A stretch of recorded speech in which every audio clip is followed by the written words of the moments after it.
You are now tuned in to the Storm Tracker Podcast.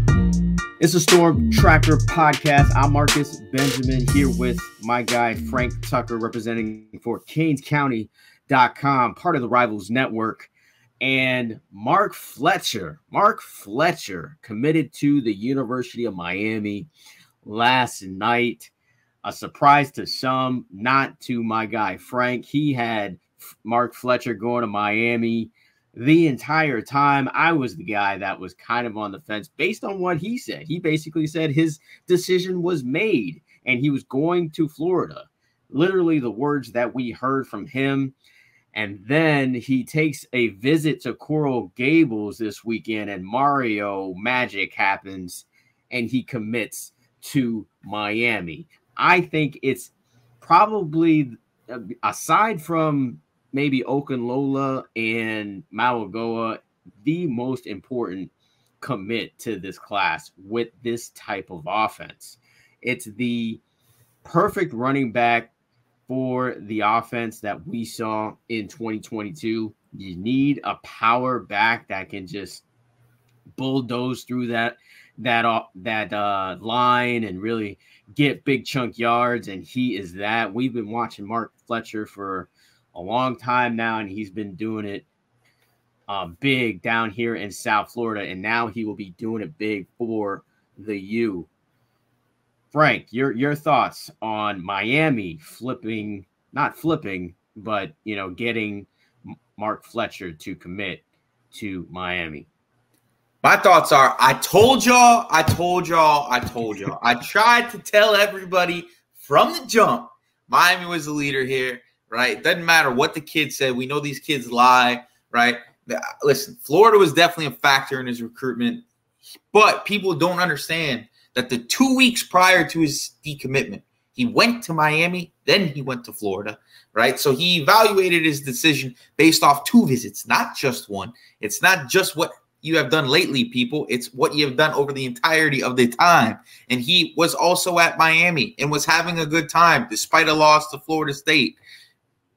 Family factors were there, right? Dad is a huge Hurricanes fan. That doesn't always lean a kid one way, but that was a huge part of it, right? And then, honestly, the chance to potentially play with Damari Brown at the next level is part of that as well. And, we'll touch on that in a little bit on what we're hearing. But, honestly, overall, I felt super confident in this. Miami had been consistently recruiting him since losing out on Cedric Baxter. That's been a long process, right? Florida came in really hard late, and I knew that the consistent effort from Mario Cristobal that he was constantly putting in was going to pay off in the end. Kevin Smith, everybody wanted to give him crap, for losing Rooster and losing Dad and not having, anybody over like 600 yards rushing this year. He went out and got 2 top 15 running backs locally, right?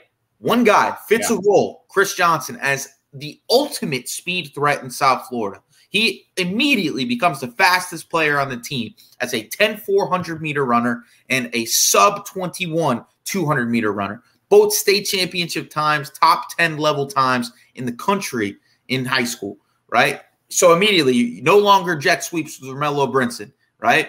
We got a guy that can jump out at receiver, make some happens vertically, and give us that speed threat as an inside zone guy that can break for 75 at any given moment. We've seen him do it against the best of the best, right? Miami Central, St. Thomas Aquinas, he has a 20-yard touchdown reception.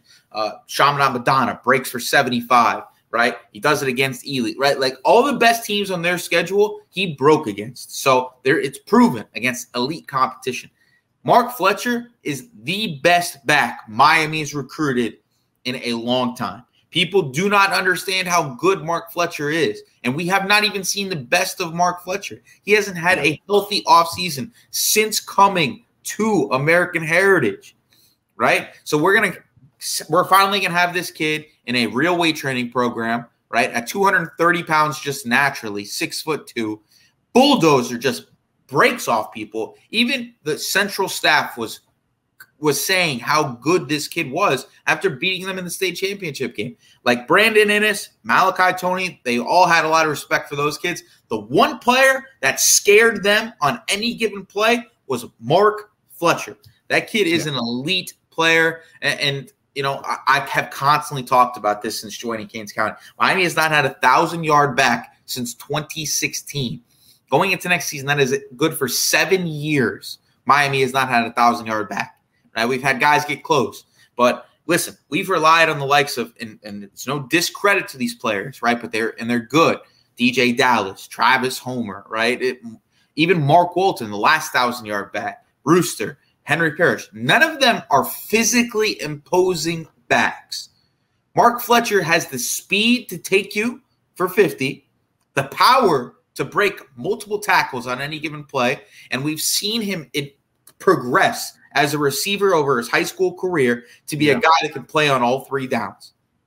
You combine the likes of a healthy Trevante Citizen, a healthy Mark Fletcher, and Chris Johnson to an offense run by Josh Gaddis, right, where we said we didn't have the Big Ten type players, right? We don't have the players that Michigan had. Now you do, right? Now you got the guy who can fit that Hassan Haskins role that was good for 1,300 yards and over 20 touchdowns in the year that they went to the national championship and almost to the national championship game, made it to the college football playoffs. You got that guy in Mark Fletcher, right?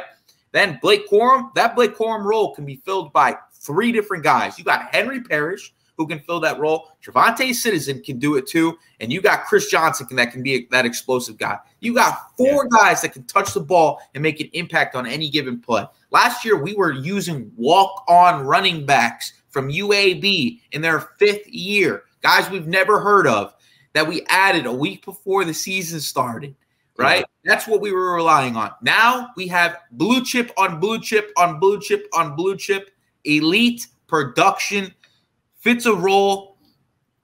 Listen, I don't think – listen, I'm sure everybody can feel it right now. I am excited. I am excited about what is going on in this backfield. People do not understand how wanted of a commodity Mark Fletcher was by everybody in the country. Right. This was a kid that when he decommitted from Ohio State tried to get back to the table and say, what do you need to come back into this class? This wasn't a drop by Ohio State. This was a steal from Miami. He is an elite player, and you and I have spoke about it. Miami has struggled to get the top guys at their positions in South Florida for a long time. Right. We get like the second, the third best guy. Right. And on occasion, we get the top guy. This year, we are getting the best running back in South Florida over Ohio State and Florida. That's a win, win, win.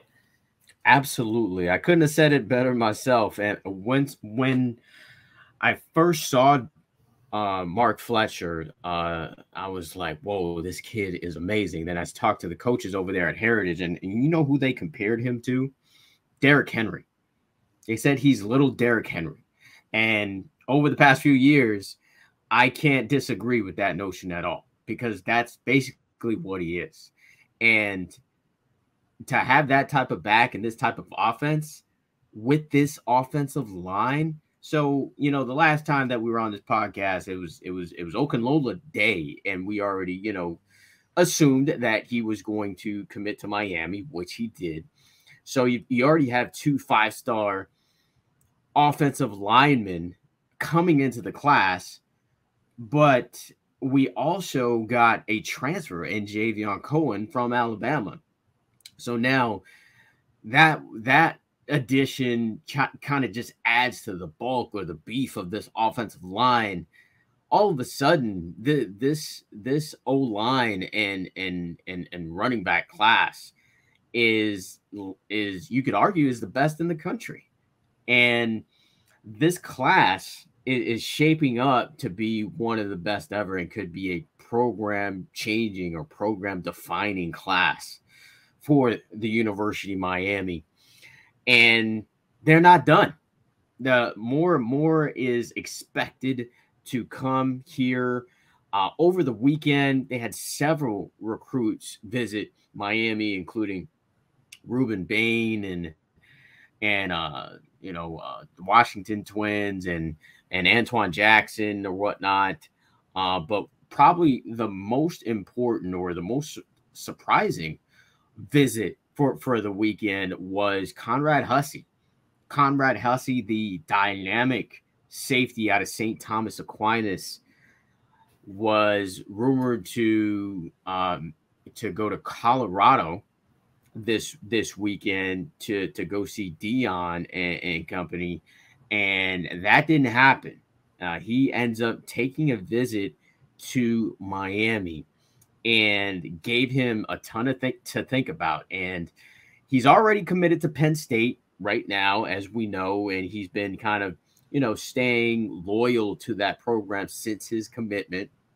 But now things, I think, are going to change. And based on what we've seen from this class, Miami and this staff, they close, man. They're close.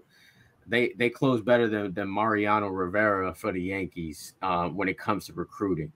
And I would not be surprised in the slightest bit if Miami ends up getting Conrad Hussey to flip. This is a guy who had a nice interception in the state championship game just last week, helping St. Thomas win a 4th straight title, most in the state of Florida. So Conrad Hussey, Frank, I'm saying there's a chance. What are you saying? I'm saying that there's a chance because I was super surprised he ended up in Coral Gables this weekend.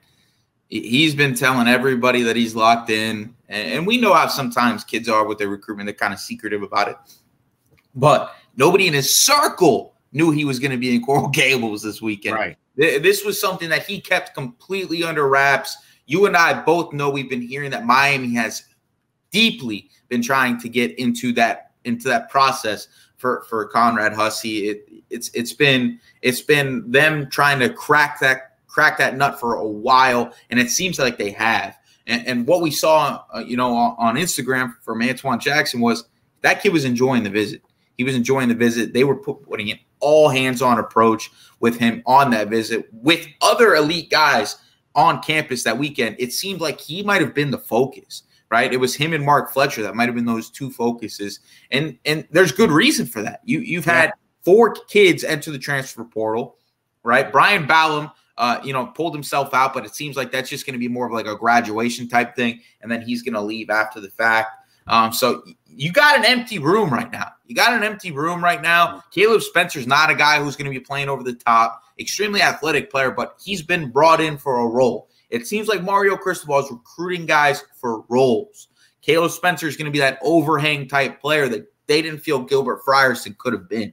They're going to slot him in that spot, be that versatile guy that can play a little bit of linebacker, play some too high if needed, but he's going to be that versatile chess piece that they move around in that 4-2-5 scheme. If they do if they run, some 3-3 stack stuff, he'll be able to jump in the box a little bit more.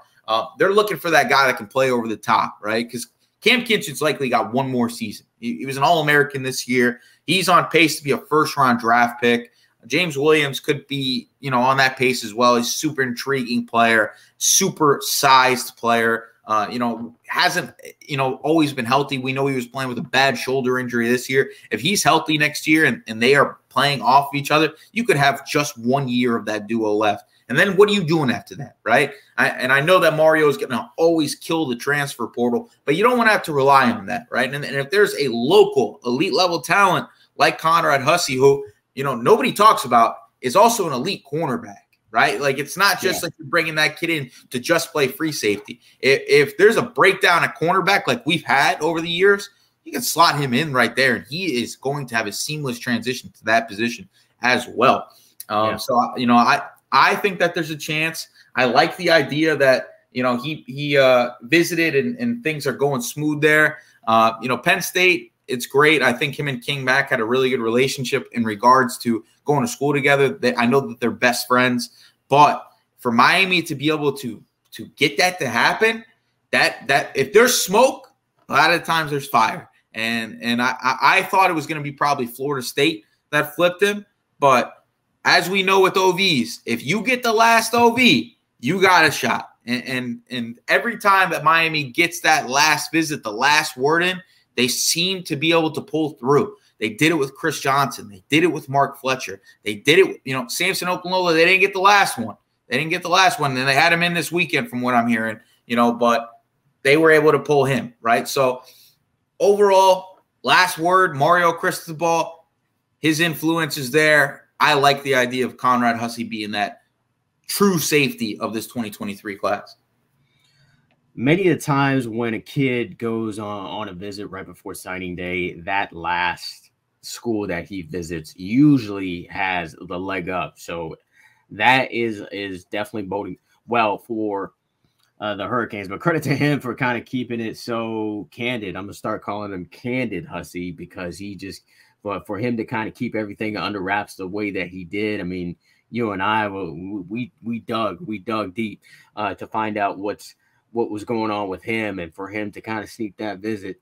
Shout out to Antoine Jackson for posting that on his live and to kind of, let everybody know, I guess, what was going on there. But yeah, Conrad Hussey definitely would be an elite addition to that room, which, as you stated, is a room that's somewhat depleted with transfers and possibly players going to the NFL in the following year.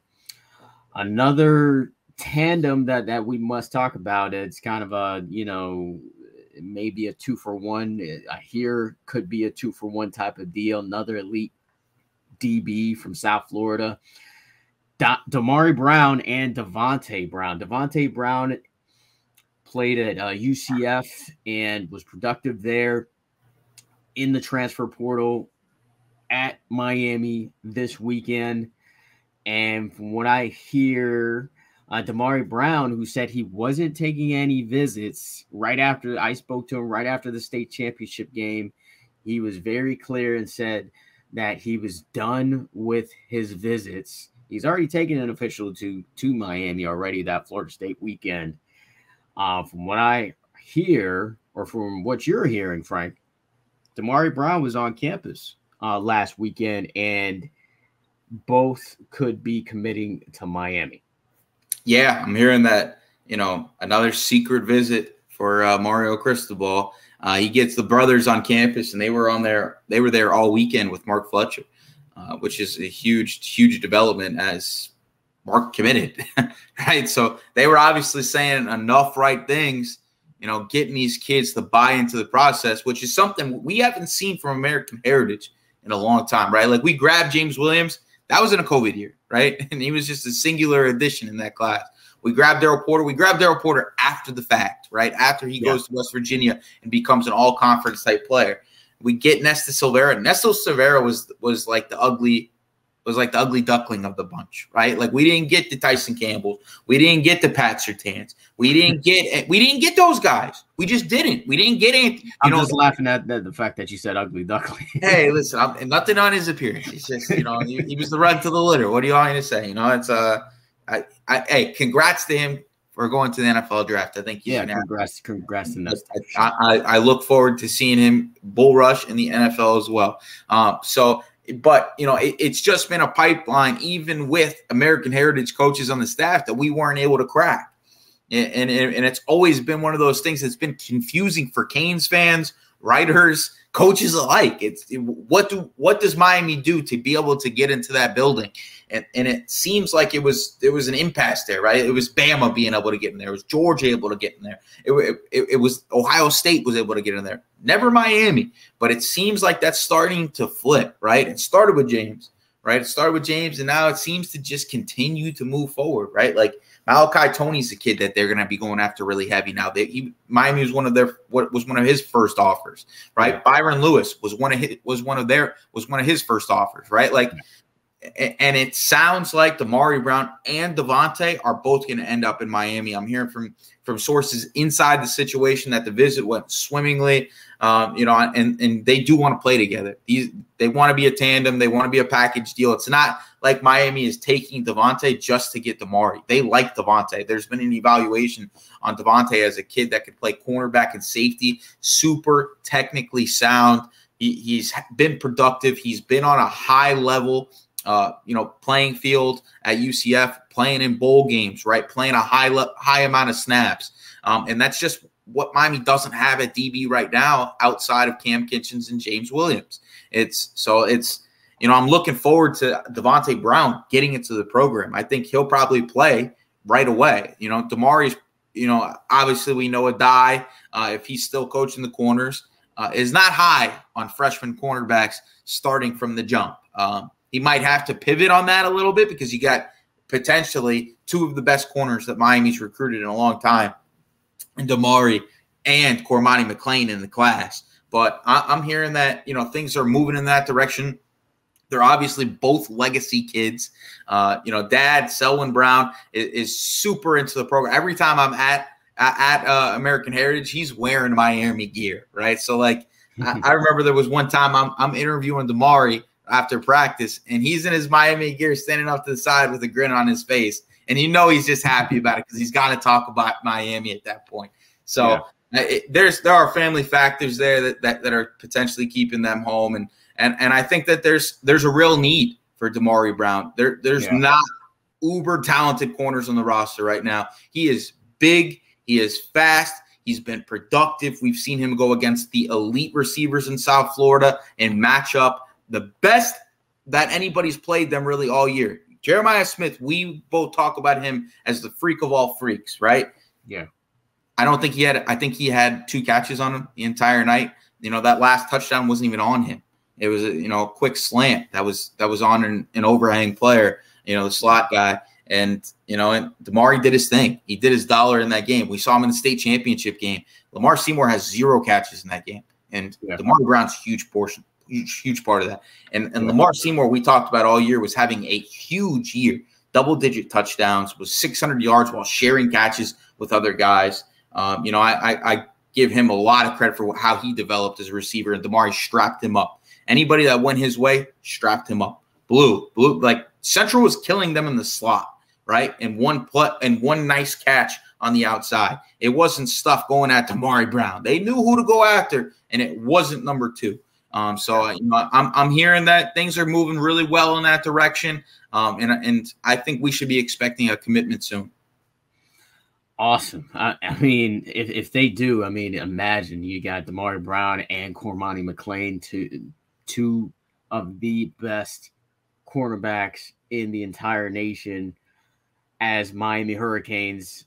It's something to really be excited about. Another cornerback to possibly be excited about as well, though, what we've heard as of late, is Travis Hunter. Travis Hunter, the best athlete out of the 2022 class, is possibly being rumored to Miami, and that would be a big deal. Obviously he, is a dynamic talent, kind of a player that you could see drafted first round, maybe even top 10 type of pick player.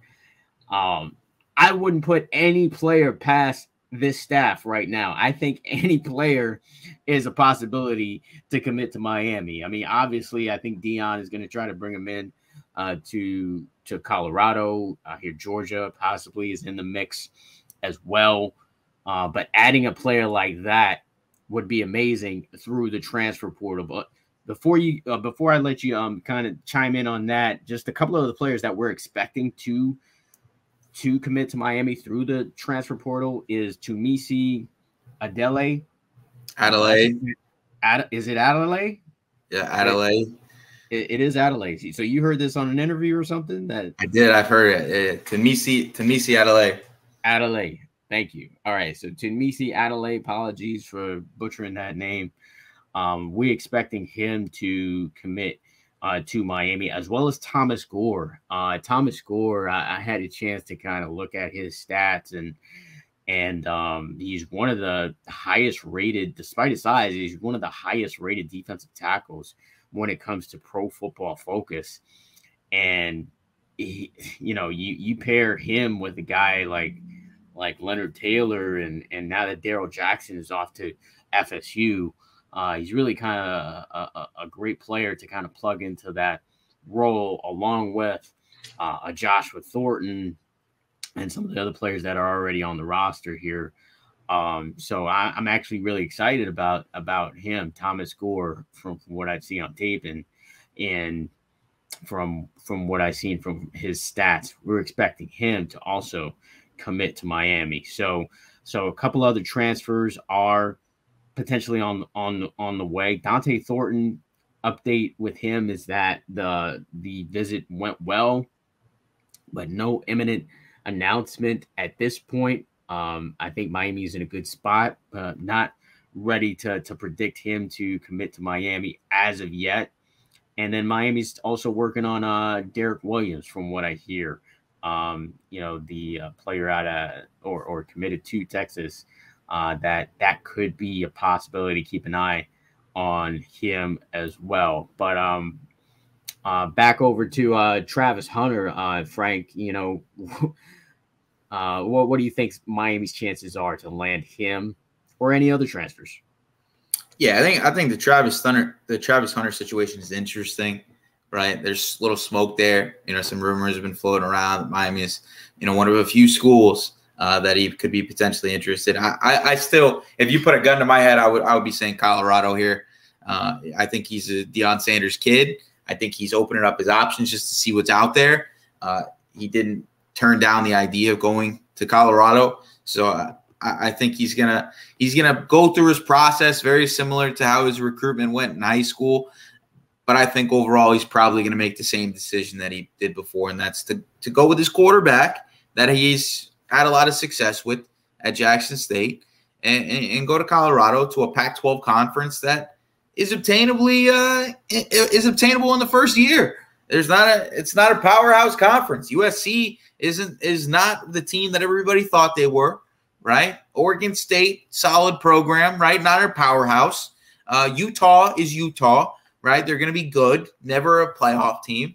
And if Deion can make some magic happen, bring his two sons over there and bring in Travis Hunter and kill the portal. He got Dylan Edwards, a 4-star running back, to commit, flip from Notre Dame, I believe. Yeah. And we saw Romello Brinson and Keith Brown over there on a visit. A couple of South Florida guys on a visit over there in Boulder as well. Yeah, and second opportunity for those two guys that are really high potential players. We've seen them be really productive in the right situations in high school. Even Keith Brown had some moments in college, right? I think he had a concussion towards the end of the year, kind of delayed, or kind of hurt his progress at Texas A&M. And I think the crazy part is I was hearing that he got homesick, right? And I think he did try to come home. I think Miami was the first option for him. But I don't know if Miami's taking any slot receivers, and we're seeing that with Seven McGee. He was somebody that could have ended up in this class. There was mutual interest there, I think, for one period of time or another. But I think they're going to ride it out with Robbie and Ray Ray, and try to get bigger on the outside, not just grab guys just to grab guys like we've seen Miami do in the past. That's why I'm saying, like, Miami's going after guys that fit roles. If you can't fit a role, we're not bringing you. It's not about replacing Darrell Jackson with a big name defensive tackle, right? That's not what they're going to try to do. Thomas Gore fits a role, right? They like Ahmad Moten. They love Joshua Horton, right? So maybe one of those guys isn't Darrell Jackson, but the combination of the three can take up those snaps and be productive at defensive tackle. So I don't think they're worried there. I think they're starting to pick up enough bodies. I think one of the defensive ends, whether that's Collins Ashapong or if we do get Eno Etta, I think one of those guys is going to probably be playing some inside a little bit too. They're probably going to put some size on them and see what they can do as in regards to building out a 3 technique with great length. We can see Ruben Bain rushing from the interior as well a little bit. So I like what's going on there. But with the Travis Hunter situation, is there any way to know? Is there any way to really know what's going on there? I think he's going to be super secretive about the process, even more than a Conrad Hussey and a Damari Brown. And I think that every single school in the country is going to try to put their name in the hat. Would I put it past Mario Cristobal to pull off the absolute unthinkable and grabbing one of the most prestigious prospects we've seen in high school recruiting? No, I wouldn't. No, I wouldn't. Yeah, definitely. So we're heading into National Signing Day, or early National Signing Day, coming up on Wednesday. And Mario's known to have some surprises here and there. We already talked about, Conrad Hussey being a possibility for him to, choose the Miami hat on Wednesday. But what other surprises that are kind of brewing here? I mean, obviously there's Stanquan Clark that, we're still kind of watching that situation to see if he's going to indeed stick with his commitment to Louisville. I heard some smoke on Edwin Joseph, maybe possibly jumping back in the fold here.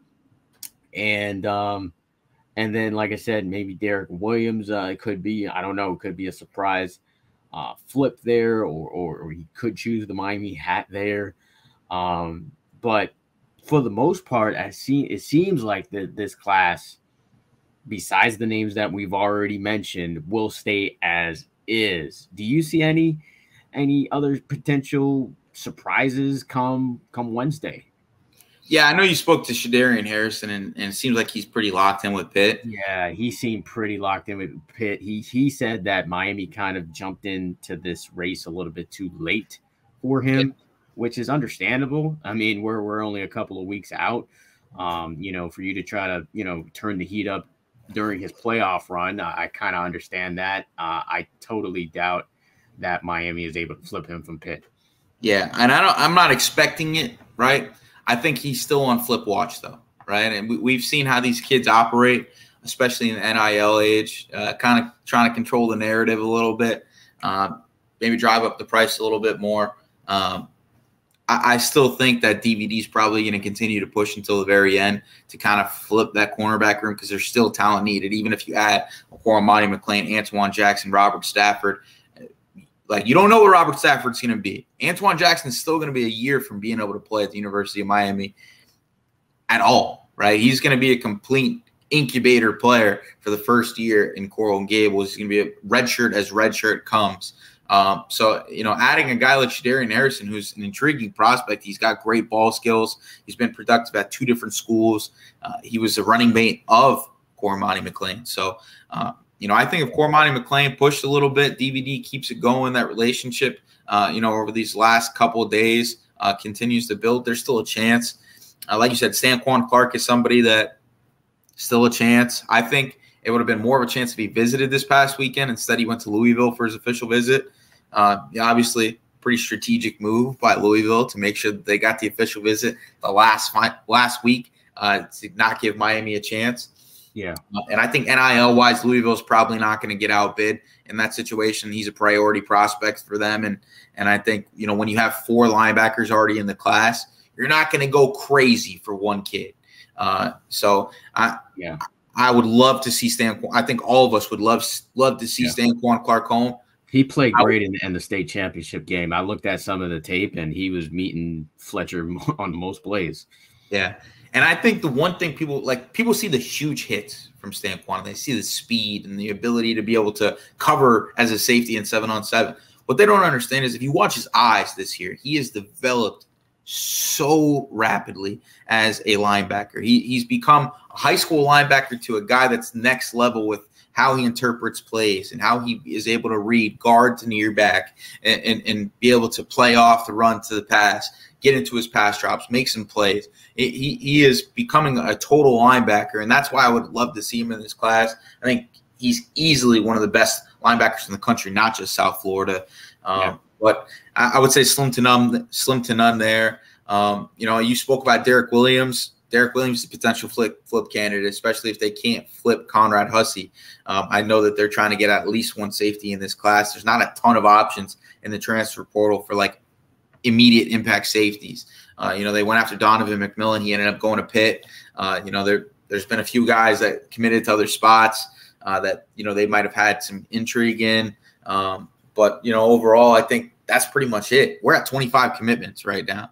Right, like they're not going to go crazy, in 2023, just adding guys just to add guys. I think they're happy with the number they're at right now. If they can get the guys they want, they'll do just that. But I don't think we're going to see additions just for addition's sake over the last few days. Yeah, I hear you. Should be an exciting day overall.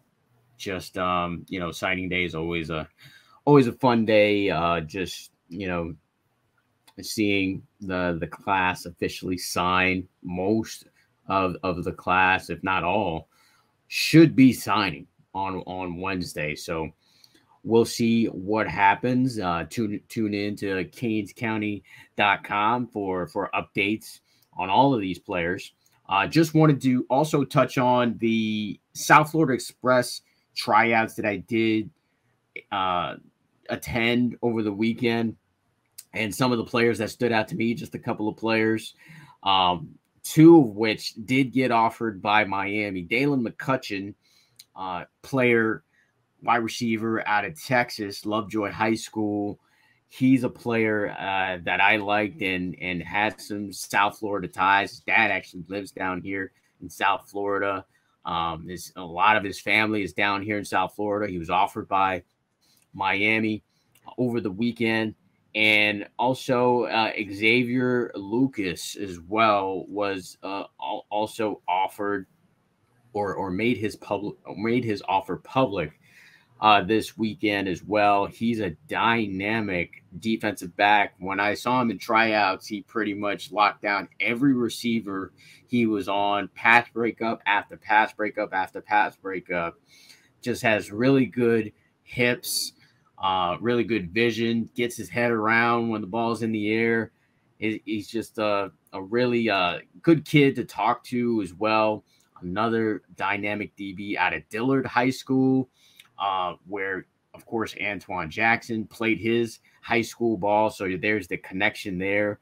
So really excited to see his progression in this next year. A lot of teams are going to jump on Xavier Lucas. Remember that name, and it's key that Miami has jumped on him early.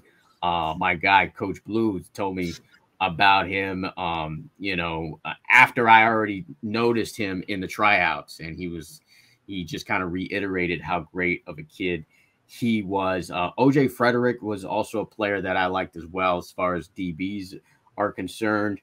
And quarterback, man, Michael Merdinger, bro, was on fire in the tryouts. I mean, can throw every ball. I mean, that ball that it comes off of his arm like a bullet, man. He is every bit of a Power 5 quarterback to me. We have yet to kind of see him perform on the big stage and big games playing for Cardinal Gibbons. You're going to get those opportunities. So really excited to see Michael Merdinger and what he can do. He was by far and away, to me, the best quarterback that I saw during the tryouts. And I also did like Nick Rubino as well, the former Ransom quarterback now in Connecticut. He came down for the tryouts as well. He was another quarterback that I liked as well. A couple of other kids I just kind of want to mention is that Xavier Brown from Mater Dei was out at these tryouts along with Peyton Woodward from St. John Bosco. A couple of California kids made the trip. They both did look impressive on the day, and they did take a visit to UF right afterwards. I do want to mention they did mention that to me, but they do like the idea of playing on the East Coast. Xavier Brown particularly told me that he is actually wanting to get out of California. So that could be a possibility as well. But always a lot of talent at the South Florida Express tryouts. I'm excited for 7-on-7 season. Can you believe it, Frank? We're already in basically 7-on-7 season, and with more tryouts to come and tournaments coming up soon. Yeah, I'm excited for that. I'm also excited for the Davers-Broward game. We got the Davers-Broward game this week. We got the Davers-Broward game this week. Ruben Bain's playing. Chris Johnson's playing. We got some guys. There's a lot of Power 5 talent out there, so it's going to be a fun game. Fun game for everybody. Some Canes fans come out there to see, those couple guys in a couple of their last high school football games. Ruben Bain's in the Under Armour All-American game, so he's got that as well. But this will be Chris Johnson's last high school football game. 7-on-7 season is going to be fun. Xavier, just to touch on those guys a little bit, it's crazy what Deerfield could have been if they were able to keep all their guys. Michael Merdinger was a sophomore quarterback there. Xavier Lucas, a sophomore safety at Deerfield Beach at the time, had 5 interceptions as a sophomore. And then this year he goes to Dillard, plays some corner and looks good in that. I still think he transitions to safety better than he does corner. He's almost at 190 pounds already at 6'2". Elite speed. He's probably running about a 4.4, 540.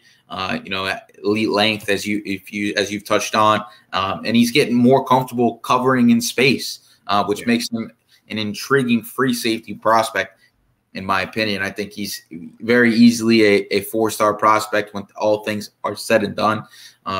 We've talked about him as a riser in recruiting through this process a little bit, especially as we've seen him this year on some big stages. And Merdinger, I think Merdinger's got a lot of potential. I think we're going to see how he does this year at Cardinal Gibbons. He's going to be, taking the reins over from Dylan Risk, who's going to UCF. I think he's got a lot of potential. He's grown so much. He's probably around that 6'2", 6'3" range. Probably close to 200, 205 pounds, really filled out really well, utilizing that weight, eating weights, as they say. And the ball, and listen, I saw the highlights from the South Florida Express tryouts. He was diming them up. And listen, whenever you're diming them up and some safeties like Peyton Woodard are out there, you're doing a good job. I like the idea of seeing how those guys progress, and I think that Miami's going to push hard for Xavier Lucas, especially with the continuing Dillard pipeline, a focus for this Miami staff. Yep, absolutely. So it should be a fun week, man. Should be a really fun week. Early signing day on Wednesday, and it's really the first day of the early signing period. So it's going to go through the entire week as far as players committing. Shout out to the Hurricanes basketball team. They've got a huge game coming up tomorrow night, hosting number 2 Virginia. Miami's ranked 25. Actually, the new rankings do come out today. Maybe they move up. But let's see what they do on the big stage. It's going to be televised on ACC Network. Of course, CanesCounty.com is going to provide you with all of the coverage there. Anything else, Frank, before we close this thing out? No, I think, prediction, Miami potentially gets into the top 3. That's all I'm going to say. Okay, top three class, which would be outstanding for a team that went 5-7. All right, so that's going to wrap it up for the Storm Tracker podcast. Remember to follow us on YouTube, live from Canes County. Also follow us on Instagram, Twitter, and Facebook. But be sure to subscribe to the website, CanesCounty.com.